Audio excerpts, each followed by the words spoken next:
started in January. March hits. All of a sudden, I'm sitting there going, okay, I'm supposed to be on this leadership team, but like sales just tanked right now. Like everyone stopped spending money. The world just fell apart. Like, am I even gonna have a job? Yeah. You're like, what the hell? Yeah. My boss looks at me. He's like, don't worry, man. He's like, we're gonna get through this and we're gonna make some decisions, but we need you. Whoa. Who knew I would make it this far? They hated, they never believe me. Yeah, I would never drop the ball. I know I make it look easy. Yeah, Mayweather with the defense. I don't care what a critic got to say. I got them picking up the pieces. Welcome back to another episode of the Lambo and Leroy Show.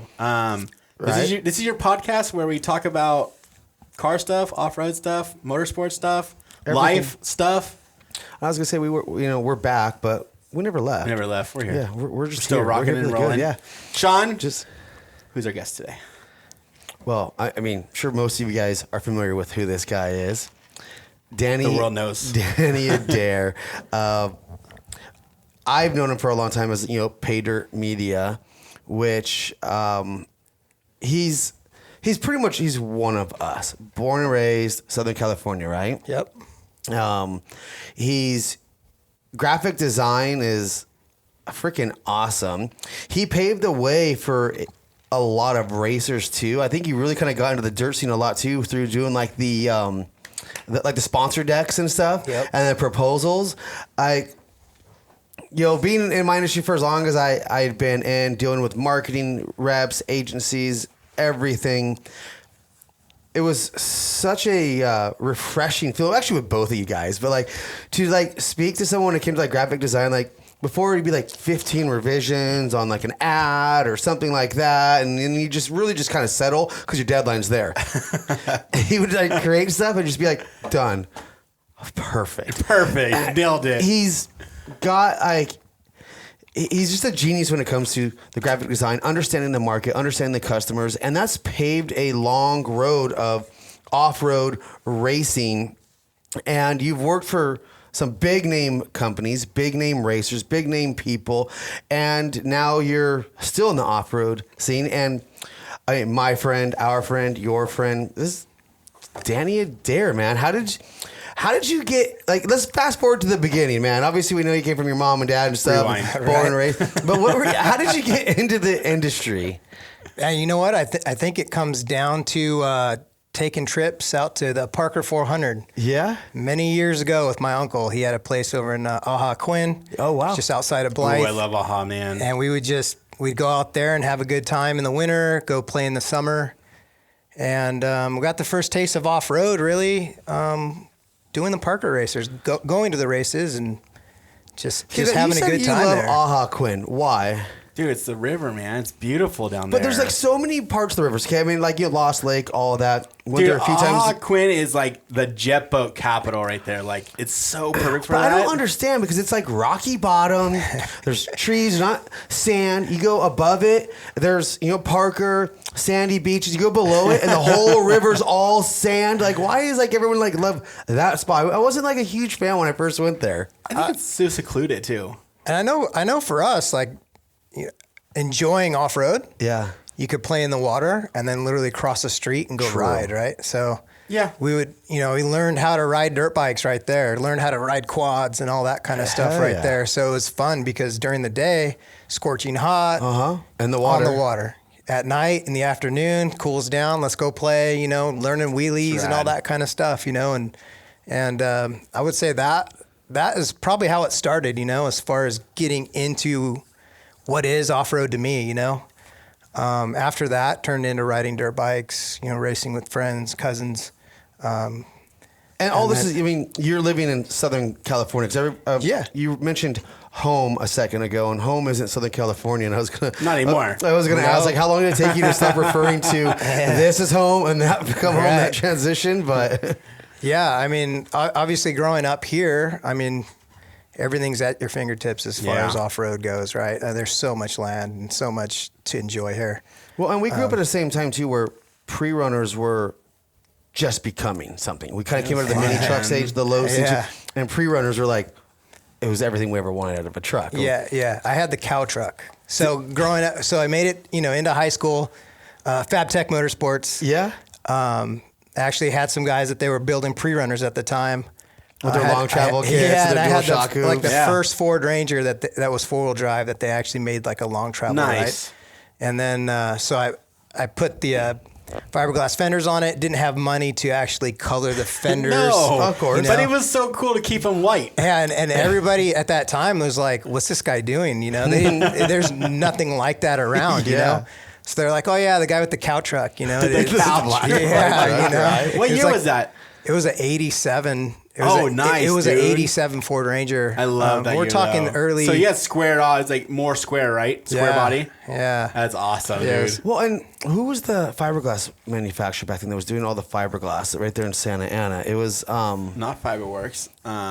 gosh, I'm drawing a blank on it because now the Sun is ADV Oh, fiberglass. Okay. And it used to be, I'm drawing a blank. So I was just thinking about this the other day. I was blown away trying to figure out, when we were looking for glass or chance to check, Yeah. I'm like, I wonder if this company's still around. And I'm drawing Who's a still massive doing it? blank. We'll have to do it. You have to yeah. fact check me on this We'll stuff. go back on that. But Well, in the 80s, they had the real flat fenders, huge bowls. Dude, I Everything love was that exaggerated, huge. Yep.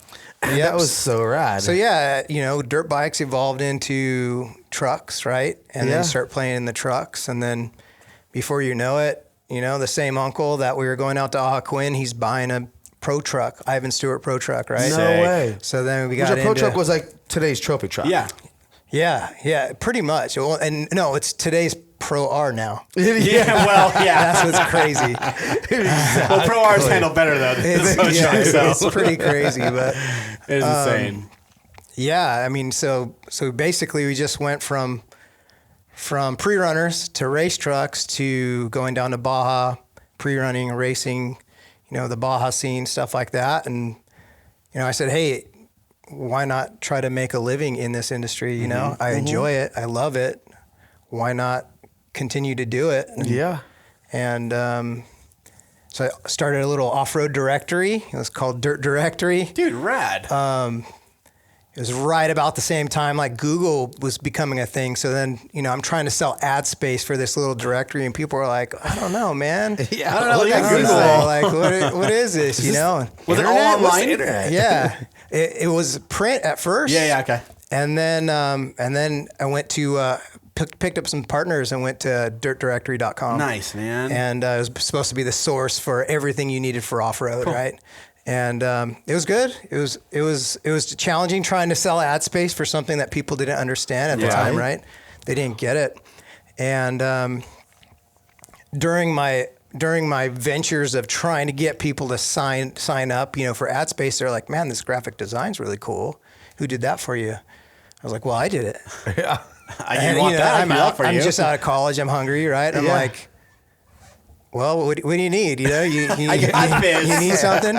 So actually, I always say Andrew Buck at Buckshot Racing was my first customer. He was the guy that said, "Hey, I don't want to buy any ads for that, but if you can make me a brochure, that'd be awesome." So, Dude, that's awesome. so yeah, built him a brochure, and before I know it, you know, I'm doing logo designs and things like that for other brands, and yeah, it just evolved for many years like that. Well, we got connected through Funko because Funko was building my pro buggy, and they had their stuff. I needed someone to design like a sponsorship type of poster, flyer, whatever, and that's how we got connected was through Funko. And I mean, Nice. I fell in love day one. Just like, oh my gosh, it's like somebody who actually gets the industry, gets Yes. the customers, gets the brand, like, and he was so good at it too. Like, how did you? Did you go to college for graphic design? No, I actually went to school for business. I think part of the success in graphic design really is understanding what your customer wants. Yeah. Not what I want. You know? For sure. So you're really asking the questions, understanding who their customer is, what their customer might like. That's really the biggest thing. A lot of graphic designers, I would say, kind of go the other route. Like, I think this is cool. Yeah. And Doesn't matter I've what always you think, taken the it's stance as always the like, client. I think this would be cool for them, right?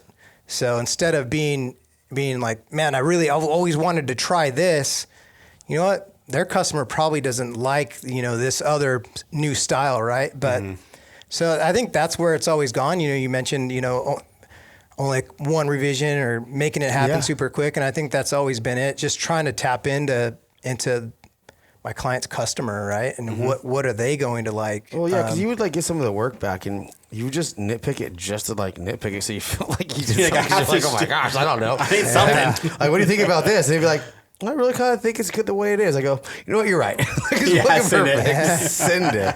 I mean, for anyone that, like, if you go look back at any of our print for the last almost 20 years.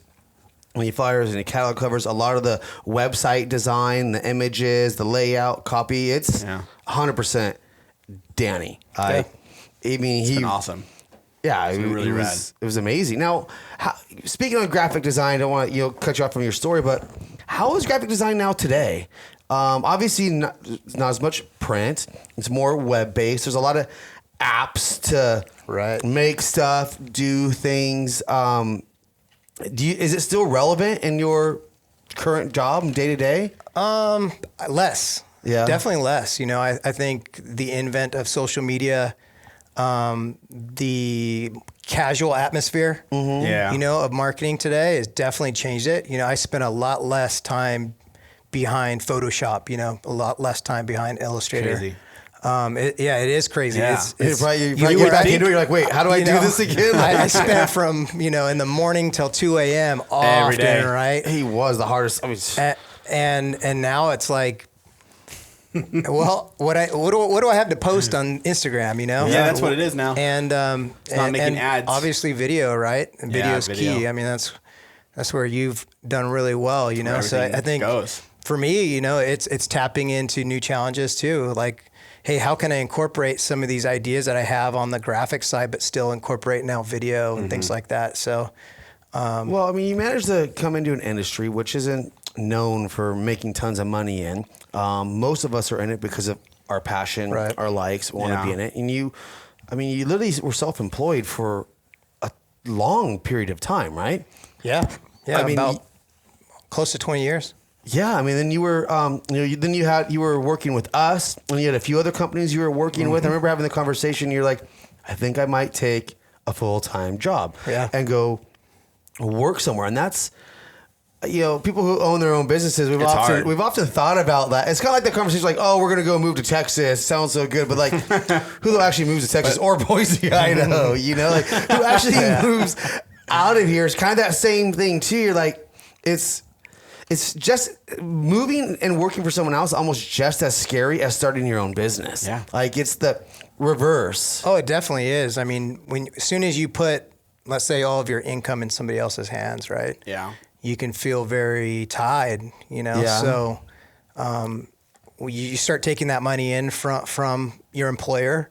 You start making decisions with your money, and then you're basically at the mercy of their decisions, right? So it's definitely beneficial for everybody to stay top on their skill sets, right? So in that moment that you feel like maybe it's not going the right way, you can jump, right? And do what you need to do to make sure you eat and provide for your family and all those things. Or maybe the money's good and you're just not having fun and enjoying it, you know what I mean? Yeah. And just jump out and just have a good time doing what you want to do. Well, and along with the Dirt Directory and stuff, shortly after that is when you got yourself involved with 4130 Clothing, right? Yeah. Do you remember 4130? I do, man. It was a huge thing. Yeah, and you guys even had like collabs with King and stuff back in the day, which people weren't doing that. There wasn't really like that off-road brand doing collabs and making it work. Like there really wasn't one, right? I mean, that's coming out of like the Silver Stars, days and the Famous Stars and Straps days. Right. Yeah, where did that start? How did that come up for you? Well, 4130 was started by a kid named Evan. Yeah. He was doing really well with it. I think he wanted to transition out, wanted to sell. Dave Schlashberg of Poly Performance. Mm-hmm. Him and I've been doing graphic work for him forever. Yeah. And we got together and said, hey, let's do something here. Maybe we can have some fun and it'll take us off road. We can sell T-shirts and all that kind of stuff. And we did that. We did that for a little bit. And then my family started growing. I said, okay, how's this going to go? I'm noticing every single time to make new dollars, you're going to have to put in a bunch of work to make new Bunch of designs, work new and new designs, money, yep. new designs. And I was in a point where I was like, "Hey, Dave, I think I got to go. You know, we're not making the income right now that we need, you know, to sustain the family and stuff." So, and I didn't have a day job, right? Yeah. Could I go back it. now, you know, with what I'm doing now and do a 4130? I probably could. Yeah. Do you think the market could support a new brand like that, or bringing a brand back like that? Yeah, I think there's plenty of people that will purchase That gear. rock I it, mean, yeah. we're What all was wearing clothes. 4130 from? Is that for the material, like the chromoly? Absolutely, yep. Yep, So everyone's 4130 using to build chromoly. cages. So they're using to build trophy trucks and Which is rad. That's really Yeah. bitchin'. So then now, going to that with like an apparel line and stuff, what would you do different if you were to start it right now? Like, what would be your go-to? Just new brands, new stuff, or how would you start that again? yeah, I mean, I'd probably follow some of the models that are popular right now. I love the Dixon model I know, right? coming out I with know. something and it never comes back. You know, I love that. I love, you know, there's a sense of urgency, right? Like I need gotta it. have that. If I don't buy it now, I don't Yep, get it. You don't get it. Well, and that's like You how know? all social media is right now. Everybody drops something and everything's exclusive. gone, yeah. And it's boom, gone. Like, I mean, the Kardashian girls, I mean, they drop something from their makeup line and they sell millions in fucking 2 gone. hours. Yep. Like, oh my gosh. Or Nike, you can't even get shoes anymore. You can't even get that stuff. You know, like there's so much out there that Ticket Has that sales drop. for Right. menus and Oh, dude, everything. it's insane. I mean, man. the Diesel brothers, right? Like, Yeah. look at what Yeah. those guys did. I mean, hey, buy this shirt. You're gonna have a Entered them. chance to win this awesome truck. And right? every shirt Like, you buy, you get more tickets. So Right. keep buying shirts. yeah, it was crazy, right? So I mean, obviously that model's, I don't know if it's used up, but It's it tried and seems like true, man. it seems like it's working. It right? makes sense because you're getting more than you're getting a product and the hope and possibility of winning something Right. versus like you buy a lottery ticket and it's Yeah. just a straight gamble, Yeah, right? it's gone. Like it's nothing. At least worst case scenario, I got this shirt, right? Yeah, and it's you true. get to You wear get this something of shirt. it. Yeah. I think it would make sense. So 4130, and then was your first gig? Was it Vision? Yeah, where'd you go for 4130? Yeah, yeah, so- Patriot Media, everything working with us. Yeah, so I mean, I had been working with Vision X on the press release side, graphic Yeah. work, you know, just over that period of time, working for lots of different brands, you know, here and there, right? Yeah. Just job shop, just filling orders for those guys, and then it actually transitioned into you and I working together, Yeah. and then working also, you know, with them. So kind of splitting time, you know, splitting the week up and Yeah. doing Gibson stuff, doing stuff for Vision X Lighting. Nice. And then after that, it just transitioned into, hey, Vision X was like, hey, we could really use you full I'm time. like, please don't leave me hanging. I need you. And I'm like, okay, well, let's You did it. explore this and make it happen. So Yeah. did that for a while, right? Did that. But that actually, I mean, you had a lot of cool things you did. I mean, you did a lot of rad shit. I mean, they were really pushing hard for their brand. Yeah, they really were. pushing hard. I mean, because they had an amazing light, like probably the best at the time in the market, right? Yeah. I mean, definitely quality, hard to beat. You Yeah. know, the quality's definitely there as far as that product And goes. their main, if I remember correctly, their main product line or their main form of income was all mining stuff, right? Yeah, definitely commercial, industrial, Really? mining. Yeah, that's kind That's of crazy. That's the big part of Vision X.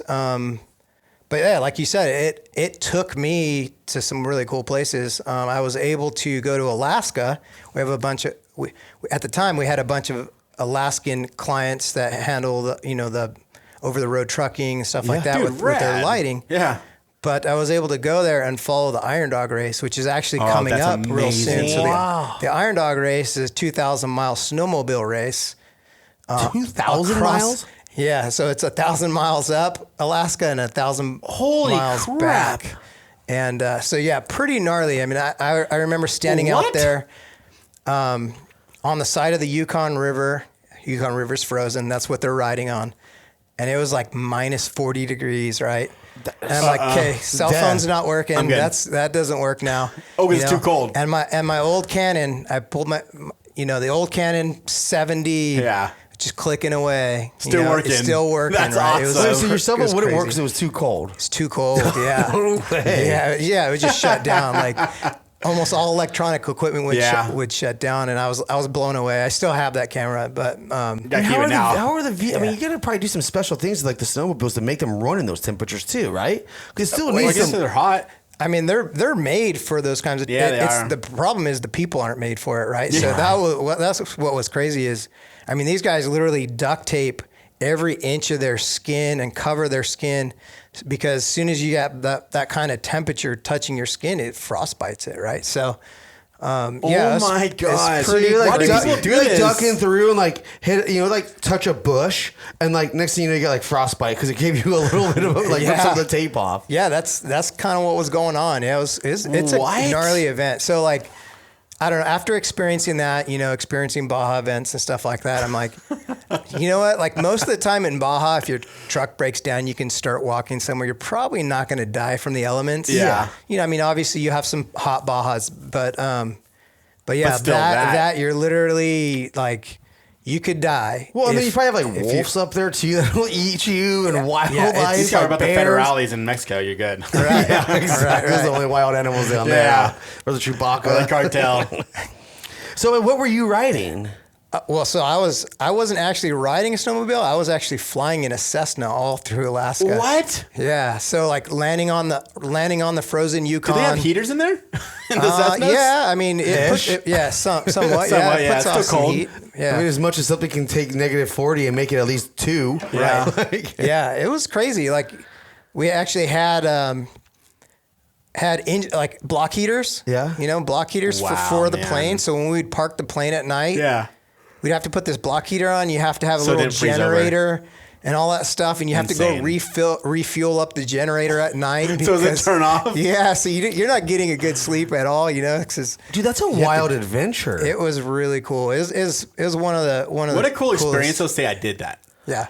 Yeah, exactly. I mean, during the moment, your pressure moment was going, what the hell am I doing here? Oh my gosh, like I'm gonna die. Yeah. And then when it's all said and done, you're like, that was so amazing. That was so awesome. Yeah, it was really cool. That was probably one of the top, adventures I've done for work, right? So yeah, and so I mean, you're up there just trying to get marketing footage for Vision X and the lighting, extreme conditions and everything. Because I'm sure, I mean, do you think there's like lights on the market right now that, let's say like most of these ones made overseas that flood the market? I mean, could they go and work in those environments, you think? Not for long. Yeah. Not for long. I mean, even here, right? A lot of times if you're buying the Amazon Light type stuff, it's not going to last long. Yeah, I mean, a lot of people bring them home, they open them up, reseal them, and then they put them back on their machines, and maybe have some luck with them. But no, I mean, they're not really, there's not much out there that do it. I mean, Rigid does it. They have a good quality product. They can make it happen. Yeah. Baja can make it happen. Yeah. And then Vision X has been making it happen. So there's a few brands that I would trust, The higher end brands. If it was me on that sled, I don't know if I'd step out of those guys. Yeah. Well, because your life kind of depends on it. Kind of does. Yeah. It's like you're not going to cut corners on your suit and your jacket. You probably don't want to cut corners on your lights either, or the machine. Because, I mean, you get stuck in those elements. It doesn't take long. 2,000 miles straight through? Like no stopping or anything? Yeah, they do stop. Okay, so they have just point to point. Rider. Yeah, they do have stops. They'll stop at the end of, so they won't ride through the night, right? Yeah, They'll ride at night if they have to. Yeah, if they're running behind or whatever. But yeah, they do have stops, and they have basically a stop time, and then from there they're kind of more like a rally race where they actually then have a start time. So they actually can't start before a certain time. That's cool. So there's some emphasis on safety instead of guys trying to ride 48 hours straight and end up dead in the middle of the frozen ocean. What's the terrain like? Is it like uphill? You said like a frozen river, right? Are you literally on this river for the whole time, or not the whole time? But yeah, I mean everything from crossing mountainous terrain through valleys to even parts of the ocean. Are frozen, so you're actually running across the sea ice. It's pretty cool. And you're doing this in I'm gonna look it up. Not need to watch this. I need to check it online and watch some of this. Well, just like when you think Dakar was like probably one of the craziest races. Yeah, we were talking about Dakar. Wow. Yeah. So what's the name of it again?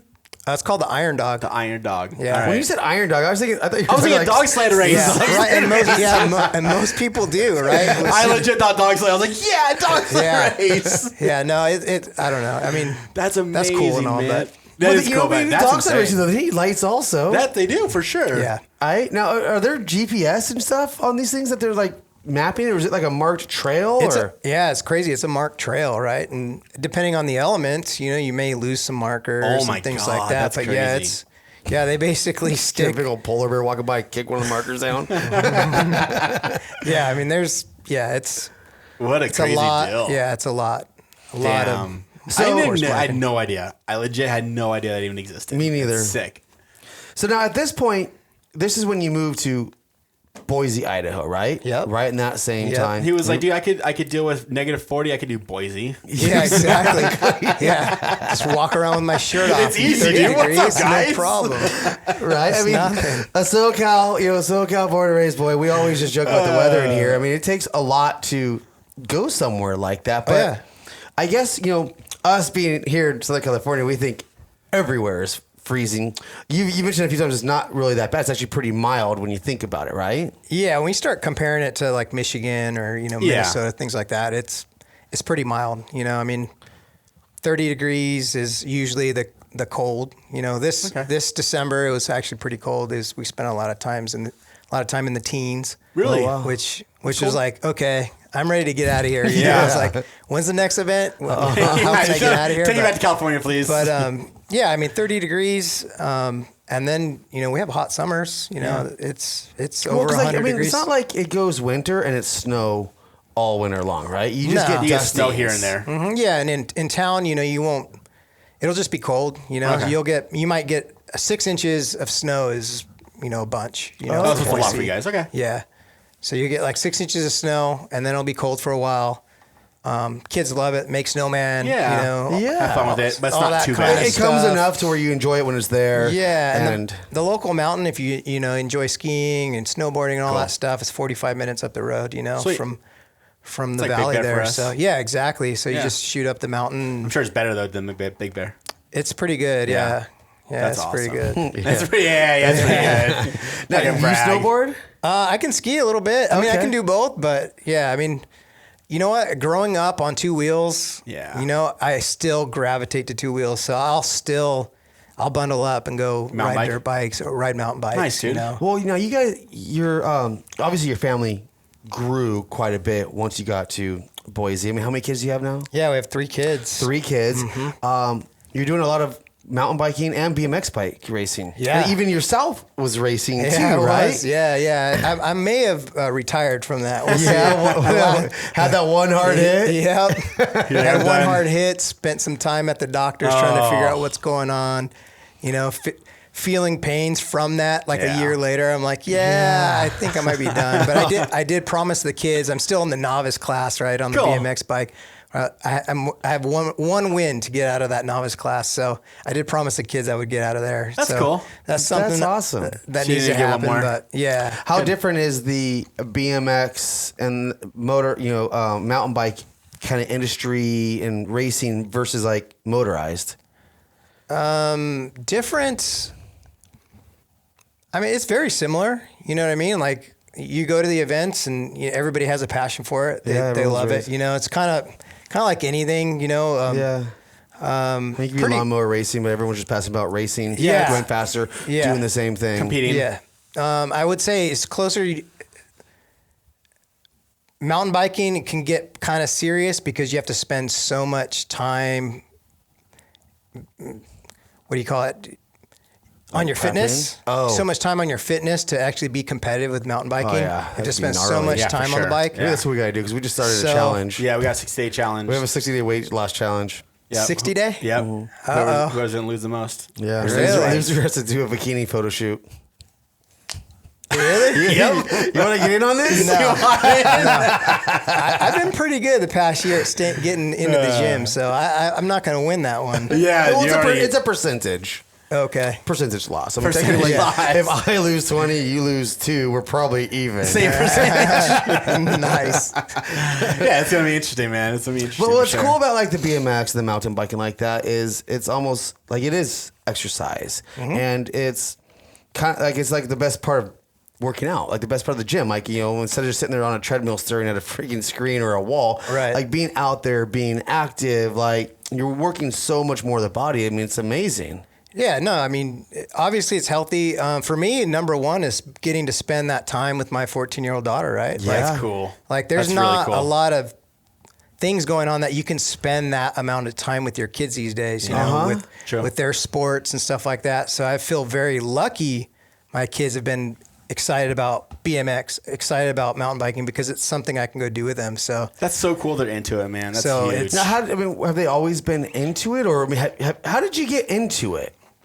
yeah, you know what? We've always been into riding bicycles, right? Yeah. So we ended up at a BMX track one day, looking around, going, "It looks like they probably race here. This is pretty nice." You know? And out of nowhere, you know, we were at a what do you call it? One of the summertime parades. Okay, Some yeah. guy hands me a postcard. He's like, "Hey, man, we race, you know, here You're like, sweet. on these dates," and I'm Just like, guerrilla marketing. Yeah. is I'm best. like, hey, that's the track we were just on. Yeah, okay, that makes sense. They actually race there. They do races. That's so cool. we ended up, you know, trying it out. We borrowed a bike, right, and for racing, and tried that out. hooked. And we're like, yeah, and it was all Game over over. there. So my son was like, now I you're want to do investing all this this. money into racing. And now, how many bikes do you guys have? I want to say we have like 13 or 14 bikes right now. I wasn't racing. expecting that. That's yeah, awesome. by the time you add between the three kids, you know, and their different disciplines, and then the dirt bikes and Yeah. stuff, it kind of adds up. But How fun. yeah, it's kind of crazy. But So now Yeah. this all led you to you're with Sector 7 now. yeah, that's For one of our those- brands. Yeah. So for those that don't know, what is Sector 7? Sector 7 is actually our four-wheel brand that services primarily the UTV market. We manufacture. And this is a brand of what? Of a company, or what company? Yeah, so our parent company is Promoto Billet. Promoto Billet has Okay. been around since 1997. Okay, wow. Nice. Manufacturing parts for dirt bikes, actually. Rad. No shit. Yeah. So like all kind of parts, like you're saying, foot pegs, all that. Yep. Foot pegs, kickstands, cargo racks, spark arresters, Nice. even steering stabilizers. Rad. So Okay. Hell yeah. And all the moto parts are basically our Fastway brand, right? So all the moto stuff, Fastway. Okay. UTV parts, Sector 7, we Makes sense. manufacture a really cool billet lighted mirror, make a really Rad. nice quick release fire extinguisher mount, some whip mounts, and all that's the Sector 7 brand. So Dude, that's amazing. And what's your title there? sales and marketing manager at the moment. Yeah. Awesome. Yeah. So I mean, you That definitely is had cool. your work cut out for you through COVID, through manufacturing, through sales, through back orders. Like, I Yeah. mean, how did you manage all that? The funny thing is I started January of right before COVID hit, right? So I start with this company. I'm like, okay, cool. Gonna learn this, you know, learn this place. And actually the most interesting part for me was actually having to drive to work. Because I hadn't done that. You're right. I hadn't done that, right? So I had always worked from a home office, and it'd been great for 20 years. I'd get up, you know, and I'm always disciplined about it. But now I was driving about 35 minutes to work each day. So Yeah. that started with, okay, that's interesting, you know. Just interesting. Might You drink know? my full cup of coffee now. Right, right. You know, I mean, the nice thing is like once you end your day, you have that little bit of time before you get home. wind and- down. Yeah, you can wind down a little bit. nice. So that's the Yeah. one nice thing about it. But I had never experienced that, right? So that was new for me. That's awesome. Even doing that. And then all of a sudden, starting January, March hits. All of a Oh, my sudden, I'm sitting God. there going, okay, I'm supposed to be on this leadership team, but like sales just tanked right now. Like Everyone stopped spending money. The world just fell apart. Like, am I even gonna have a job? You Yeah. know? You're like, what the hell? Yeah. My boss looks at me. He's like, "Don't worry, man." He's like, "We're gonna get through this, and we're gonna make some decisions, but we need you." So Cool. So it was really cool. Yeah. You're like, well, then let me work on some marketing. I'm gonna throw some ads. Yeah. I'm gonna do this. Yeah. And then in a month, it blew up. You're like, it worked. Right. Yeah. Yeah. Exactly. Yeah. Yeah. It's definitely. It was definitely a good time, you know, as far as the sales coming They in. blew up. I mean, I feel bad for everybody in manufacturing that had to try to deal with that, right? Yeah. I mean, we manufacture all these parts in-house there in Nampa, Oh my right? gosh. Nampa, Idaho. So So when we're doing that, it's how do we keep up? What do you do? Do you actually spend more money on more equipment? How long is this going to last?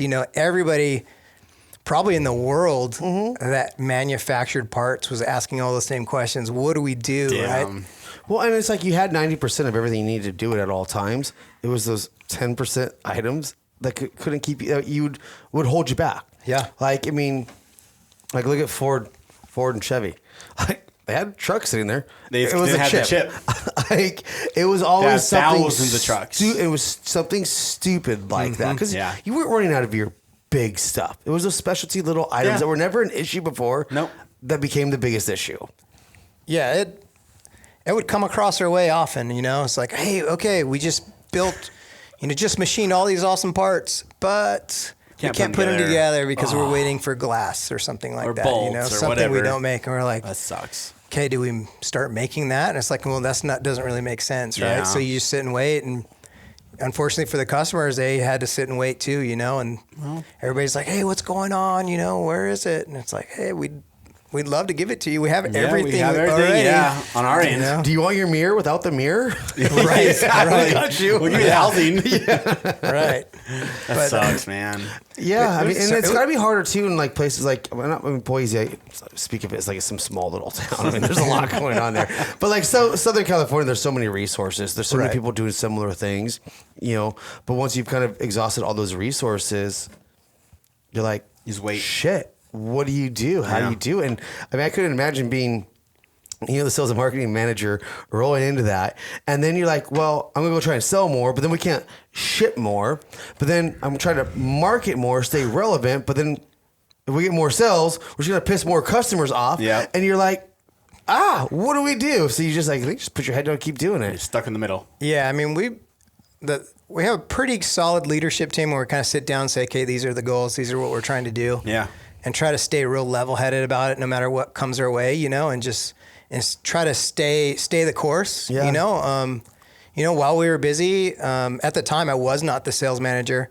We had a sales manager, and it was like, hey, still go out and make friends because this probably isn't going to last forever. So go out, make friends, and keep the relationships. And when it's not there, we'll have those friends, So we've continued that, and we'll continue even forward. Who knows what's going to come this year? Who knows what's going to come next year?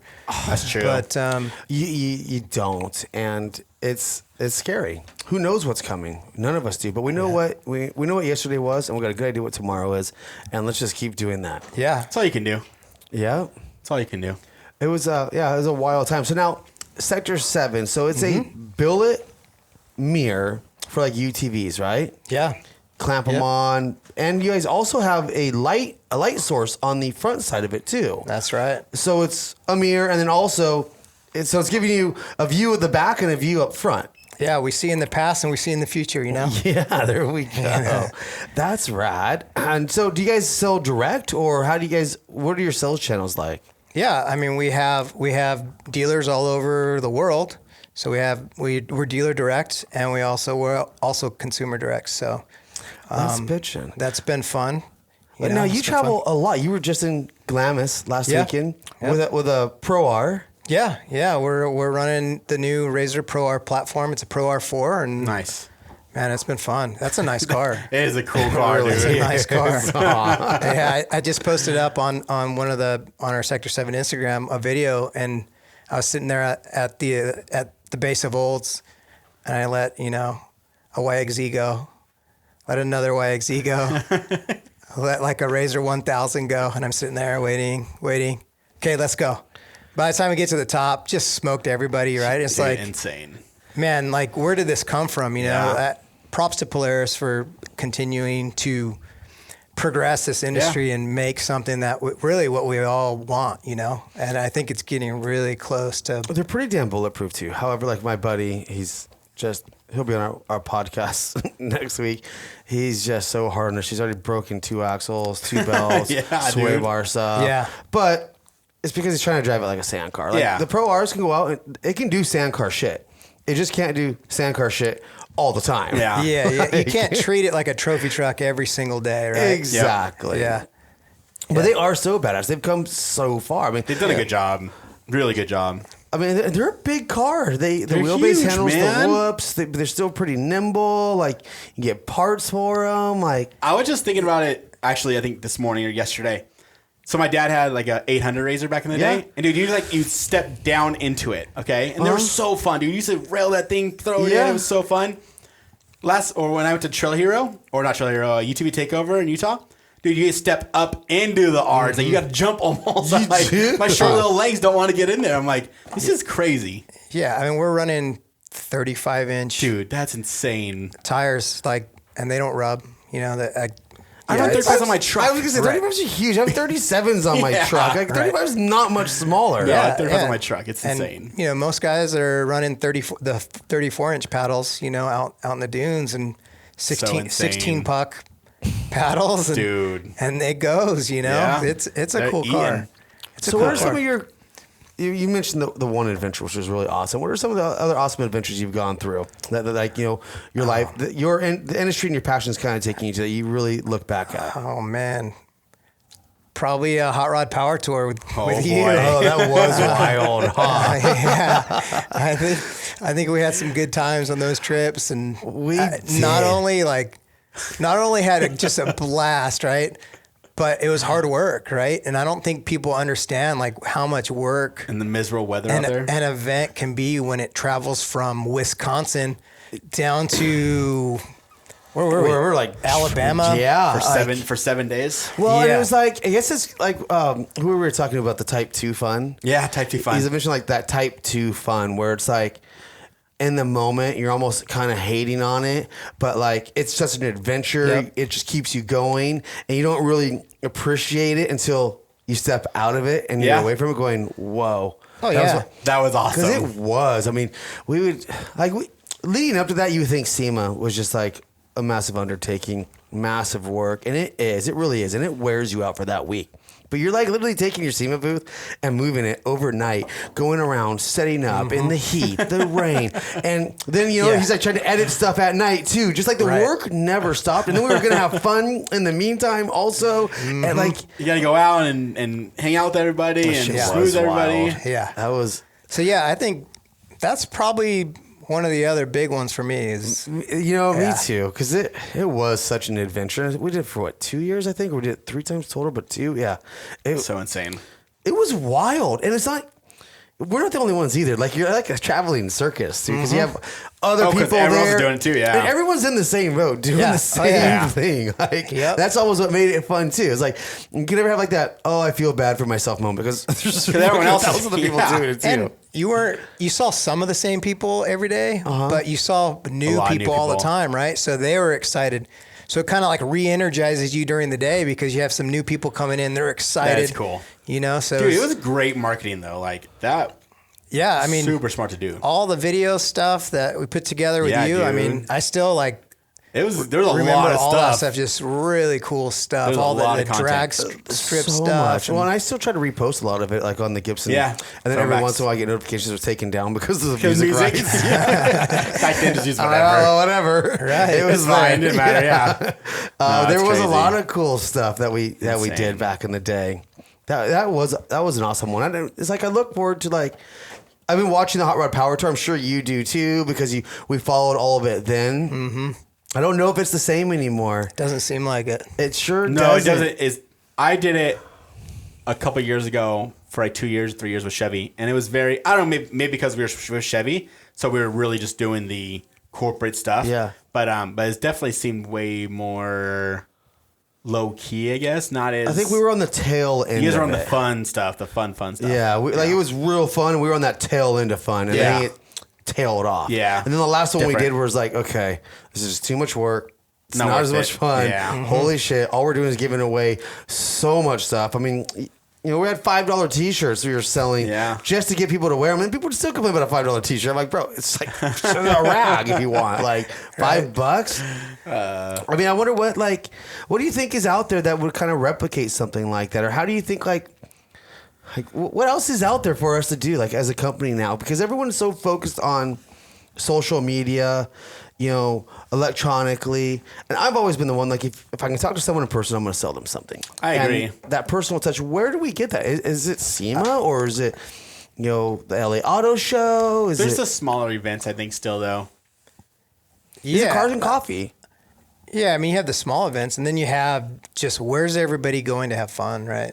I think that's Glamis. That's why I was in Glamis, right? That's why I was in Glamis last week. Everybody goes there to have fun, and that's a core customer of Sector 7.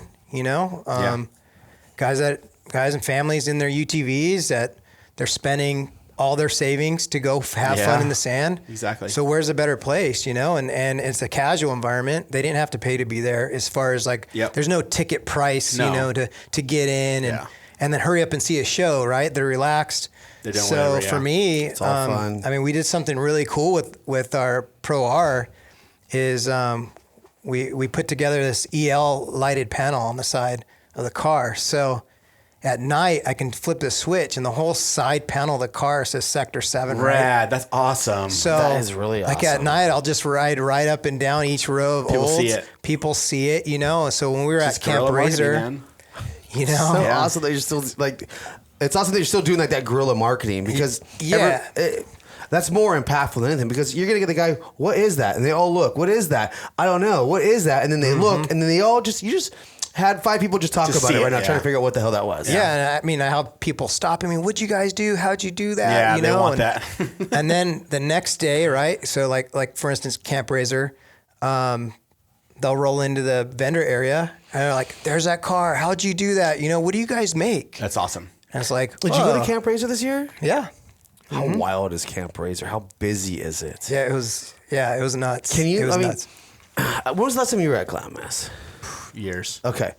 I was trying to explain this to my dad the other day. Like, okay, Dad, when you go to the hill at night, you still remember bulbs, right? Right. White lights Oh, everywhere. no, it's just... And now when you go at night, especially on Camp Razor, because everyone has multiple fucking whips, and there's so many people. I mean, it's literally like a crazy light show. Oh yeah, That's It's cool. wild, the colors at night, right? Oh yeah, it's insane. I mean, growing up, going to Glamis, Comp Hill days, people burning magnesium blocks, and then take that small Comp Valley and then basically move everything to Olds, and it's just as tight. It's almost just as tight on Halloween weekend for Camp Razor out there. And like you said, I mean, everybody's got everything from the whips to the rock lights to stereo systems are dancing, all that stuff. I mean, it's a disco party for sure. It's fun. It's cool. It's Everybody's up super there. impressive. I'm born and raised, gone to Glamis my entire life, every year, all year. And when you see that, it's still impressive. When you see that many lights, it really gives you just fired up, man. It gives you that vibe. It does. Yeah. I mean, it's beautiful when you look at it. You're like, wow. Start crying. It's so Right? pretty. No, I mean it's good, and then at the same time, right? It's like, okay, how do you have fun but not get yourself run over, right? True, There's yeah. a ton Also of being people. safe, yeah. Well, and that's why, So back in the day when it used to be busy, it was always, I felt more safe driving at night because at least you can see people coming and going. That's true. Right? During the day, it's sketch. Mm-hmm. Like at night, if you're coming around a bowl, you can see someone's lights on the other side.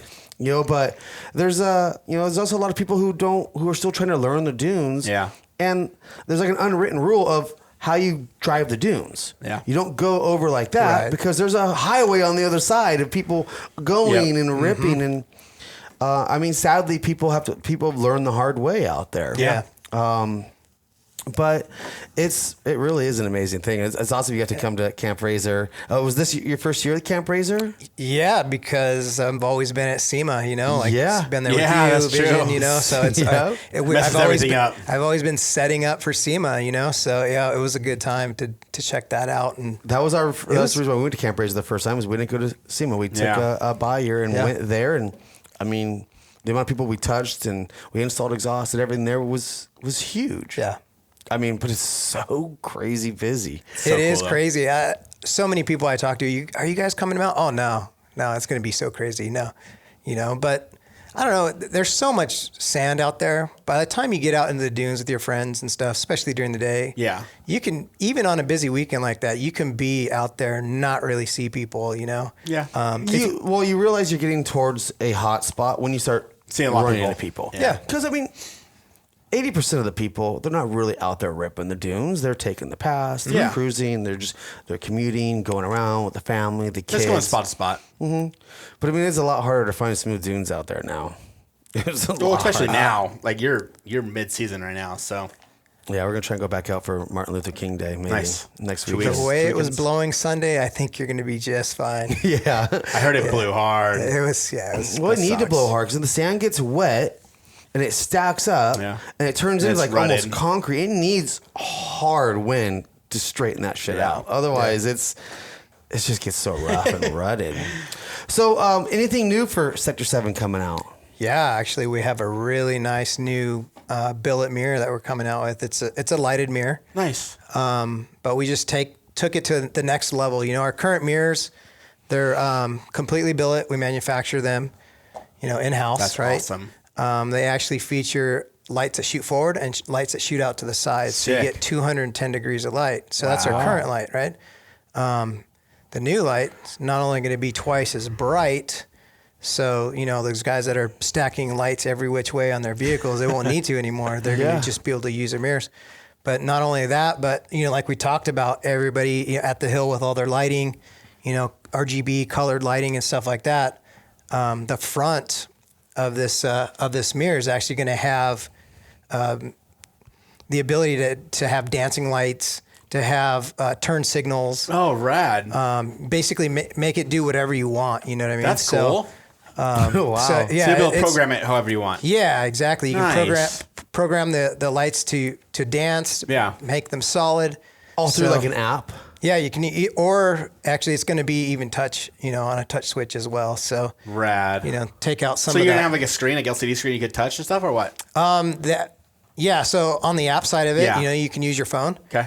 And then on the other side of things, we're going to utilize the stock switch space. Nice, dude. And then you'll, if you're familiar with any of the aftermarket stereo switches, they have multiple buttons. Yep. So we'll have programmable buttons that you'll be able to change stuff. So how cool is that? That's pretty cool as far as that goes. And then the actual mirror side of it is actually independent. So, we had some feedback over the years that, hey, it'd be really cool if I could set our lighting exactly where I want it. But when I do that, I can't really see out my passenger side where I want in the actual mirror, right? Because all one piece. Because all one piece, right? So the actual new mirror is actually two piece, right? So you can adjust the mirror however you want. Yeah. So between that, and whether you have a windshield or no windshield, all that stuff. We've basically accounted for all that in the current mirrors, and then we'll just extend that to basically having the best lighted mirror product out there.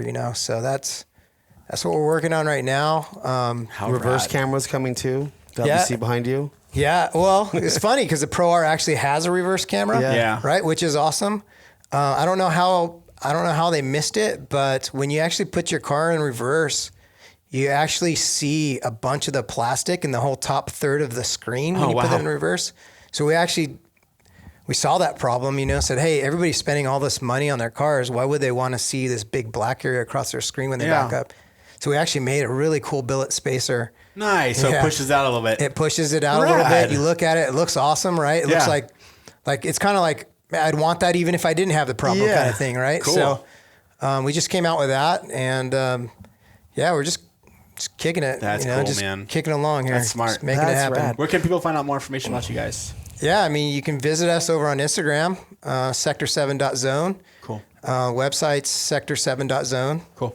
And then as far as the moto brand, fastway.moto on Instagram. Sweet.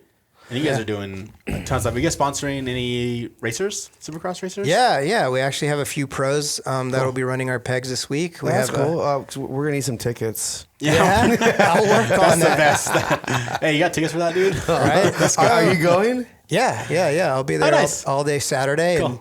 And we have a few riders that are... man. They're That's privateers, right? The privateer life is hard. Yeah. I can imagine. One of our guys just got done driving all the way across the country, right? Jeez, dude. Yeah, he's sleeping out of his van, right? He's sleeping out of his van the whole time, and he's going to do that for every single round. But how awesome is that story? If you can just tell people that story and show it, Yep, and that's kind of why I'm here, right? Because I think people respect that. People respect the effort. Does he need to give some exhaust for his van? Yeah. Hook him He up. might hook him up with some fuel mileage, right? Yeah, exactly. Yeah. That's awesome. What a cool deal. So, and like, I don't know how I started following this person on Facebook. It's like this bear or something that ran across the country. I don't know. Did you guys see it? This person dressed up like in this bear outfit literally ran across the country and like averaged like 45 miles a day. Oh my gosh. And made it here. And like, yeah, I think it's like one of those suggested ones. I never just like clicked the X and said I don't want to see you anymore because I was just kind of like interested. Like, I have no idea who the person is. It's just stupid bear running 40 That's miles. funny. I'm like, dude, it's like that adventure and that story is like real simple. Like, Supercross is brutal. It's so brutal. And then now they're going to be doing the outdoor stuff with it too. And the traveling, fixing your body, like rough. It's a crazy one Yeah. for sure. These guys are crazy. I hope we see some privateers run up front. And what's crazy about that is most people, let's say you're like the last guy on the Supercross track, right? Well, that same guy will pretty much beat everyone in every city in any local type track setting, right? Yeah. So that's what's crazy. Like they'll run circles. Like we have a couple guys or one guy, Wyatt, and he'll race at home, run circles around Smoke everybody, everybody, yeah. right? But as soon as he go goes out on the Supercross- track, it's out. In a Supercross setting, Trying to qualify, it's it's hard. rough. It's Yeah. hard, right? So it's just the level of They're so good. Those guys are athletes. so good. Yeah. So can a privateer run up front? Be tough. And when you've just got done driving across the country, I think that stuff takes a toll does. without really knowing it. Even a mental Well, our toll. privateers doing it straight for the passion still. Yeah, they are. And the love of it. Yeah. Like they are the grassroots. Trying to make it. They are why Supercross is even what it is today is because of those privateers. Mm-hmm. Absolutely. I don't know. It'll be interesting to see Roxon on a Suzuki. Again. Yeah, I mean, the dude rips. Right? I mean, rips, though. he just came out and went across the world and won. Yeah. And he's doing it on all different bikes. So I mean, I wouldn't count him out right now. No, I won't cut him out. Who do you think's going to win A1? Any thoughts? I think I saw something about Tomac had never winning the opener. That'd be kind of cool. Really? Yeah. Barsha, Barsha usually wins the opener. Yeah, he does. Yeah, he Bam, does. Bam Will always he comes out bring it? swinging. I don't think he's going to bring it. What's Barsha on now? Is he on Honda or Yamaha still? He's still on Gas. Oh, Gas. That's right. Gas. I Yeah. forgot. It's been a couple years now. Gas. Yeah. Troy Lee team. Yeah. Nice. But yeah, I mean, I'd like to see Tomac just come out and make it happen. That'd be cool. Yeah. Yeah. That would be rad. That'd be cool, Should be especially interesting doing here that too for- with the outdoor stuff because outdoor is awesome. I like outdoor. Outdoor's really cool. But yeah, that'd be really rad. yeah. Crazy. Well- it's gonna be a good year. Thanks, man. Yeah, you, thanks buddy. for having Appreciate you. So Sector 7 is the Instagram. Sector7.zone is our Dot zone. Instagram. Just so the Pater media, in case people want some graphic Yeah. design done. Yeah, I'm still Still doing my side? I'll do some here and there, Nice. with the kids' schedule and Exactly. stuff like that. It's tough, Yeah. but I still make it happen. Yeah, Cool. so Pater Going Media easy. on Cool. Instagram is a good way to reach. And Sweet. He made the Love it. first Marialis design logo. Good, dude. That's awesome. We'll have to post that one up. Yeah, we'll show it. This is the newer revision of it. Yeah. So we did do that. I like that one. Right. Yeah. It cleaned up. The other one, I still like the other one though. Yeah. But well, the thanks, hardest man. Have a safe trip back home. We'll see you down here for King of the Hammers. Oh, hammers. Yep. Can't wait, And man. It's gonna be fun. hopefully it's not colder at King of the Hammers than it is at home. You never know, dude. Hammers is always a Yeah. treat. You never know what you're gonna It get. could snow on us, or it could be it could be hot. Sun's out, guns out. Right. Exactly. Let us know when you win that novice race too. Yeah. Right. Step it up. Your last one. Yeah. All right. Try to make it happen. Exactly. All right, guys. I'll list Thanks, everything man. below. But thanks, Danny. Appreciate you coming on. And we're out. Awesome. See you guys. Whoa! Who knew I would make it this far? They hated, they never believe me. Yeah, I would never drop the ball. I know I make it look easy. Yeah, Mayweather with the defense. I don't care what a critic gotta say. I got 'em picking up the pieces.